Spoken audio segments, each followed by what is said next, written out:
Hi there, welcome to the channel, and for my first video I will be unboxing, reviewing and testing the Yose Power electric mountain bike.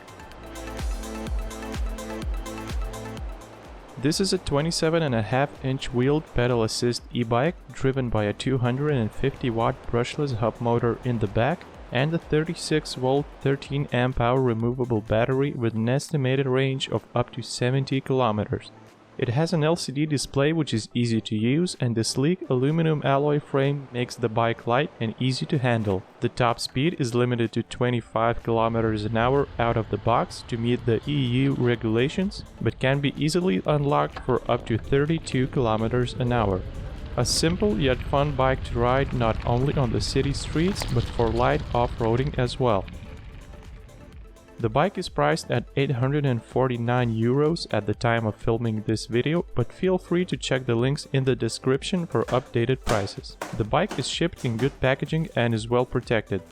You are greeted with a detailed manual once the box is open. The bike needs minimal assembly, which is simple to do once all the protective foam is removed. Since I own a bike repair stand, I use it to mount the bike since it makes the job so much easier. In the box of accessories there is a front and back light reflectors, a pair of pedals and a bell.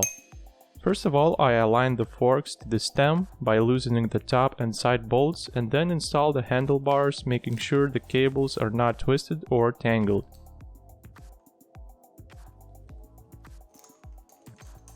Before installing the front wheel, I lightly cover the quick release axle with some grease and then mount the wheel in place.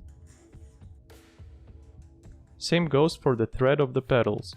These are no brand generic metal pedals, which do the job okay, but can be easily swapped for better ones. I then mount the chain on the chainring, remove any remaining packaging and the keys as well. The shifting was not perfect out of the box since it was skipping one gear and the brake discs were slightly rubbing on the brake pads, but after a few minutes of tweaking the gear shifter and the brake caliper, I got it to work just fine. I then installed the seat and the bike was all set. The battery is 36 volts and 13 amp hours of capacity, totaling to just below 470 watt hours. On the bottom of the battery there is a rubber flap which protects the charging port and the USB port from moisture. The USB port can be used for charging devices as well. It takes around 6.5 hours to charge the battery completely using the included 2 amp charger. The Yose Power e-bike uses a 250 watt brushless hub motor and an 8-speed freewheel with an entry-level Shimano rear derailleur and shifter. It is nothing fancy but does the job and shifts the gears well. The freewheel is driven by a 48-tooth chainring, which is okay but makes pedaling quite difficult at speeds of over 32 km an hour. I really like that the power cables are routed inside the frame, which makes the bike look more tidy and clean. The battery also has a level indicator, which is barely visible in daylight but does show the approximate capacity that's left. The battery can be removed by turning the key to take it inside your home or office to charge. The bike has 5 pedal assist levels which are shown on the backlit LCD screen mounted on the handlebars. It also shows speed, odometer, trip distance, time and other basic settings. I had no trouble with this display in direct sunlight or in the dark since it is backlit. The bike uses mechanical disc brakes, front and back, with 160 mm brake rotors. The brake handles have integrated braking sensors to cut off power to the motor when brakes are activated. Up front is a standard no-name coil suspension fork with preload and lockout adjusters. The fork can be unlocked when riding on rough roads to absorb some of the bumps or can be fully locked when climbing. The seat height is easily adjustable and the bike only weighs 21.7 kilos or 47.8 pounds, which is really lightweight for an e-bike and can be easily carried up or downstairs to the office or an apartment. The bike frame is aluminum alloy with a matte black finish.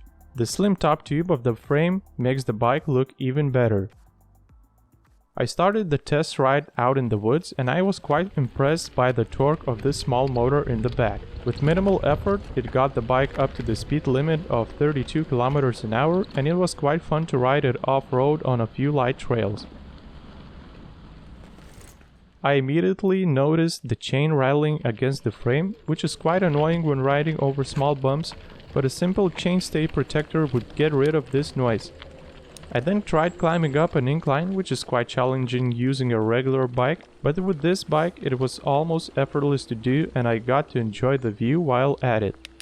This was pushing the bike to its limits by the sound of the motor, but it did a pretty good job of climbing up this incline. I then drove the bike down to test if the brakes do the job well, but it seems this was out of their limits since they started to squeak and rub against the brake rotor right after. I'm sure that swapping these brakes for hydraulics would make the ride quality very much improved. Right after this downhill slope, I tried climbing up a really steep incline, but it was too much for the bike and my abilities. Luckily, this e-bike has a walking function, which makes pushing the bike uphill so much easier. The bike rides great on smooth roads and it is fun to just cruise at the speed limit. I then found a 7-degree incline on a smooth road and it turned out to be no problem for this bike. After quite a few inclines and riding the bike on the highest pedal assist level of 5, I got the battery down to the last 2 bars on the screen with a range of around 30 kilometers. So I am almost certain that the bike can do up to 70 kilometers in the lower assist levels or flat roads. All in all, I think this 250 watt Yose Power mountain e-bike with 27.5-inch wheels is worth its price of just over $900 despite the few drawbacks that it has, including the quite low ground clearance of the frame, which might get you to touch the ground with pedals when riding corners, the chain rattle against the frame's chainstay, or the quite weak mechanical disc brakes. Though despite these small imperfections of the bike, it is quite fun to ride considering the relatively low price. It picks up speed quickly, has good battery life since it is entirely a pedal assist bike, and overall I think this is a great choice for having a stylish e-bike for daily commuting or riding light trails. Links to this Yose Power e-bike are in the description below. Thank you for watching and I hope you consider subscribing to my channel or leaving a like down below since more fun e-bike and electric scooter reviews are on the way. I'll see you in the next video.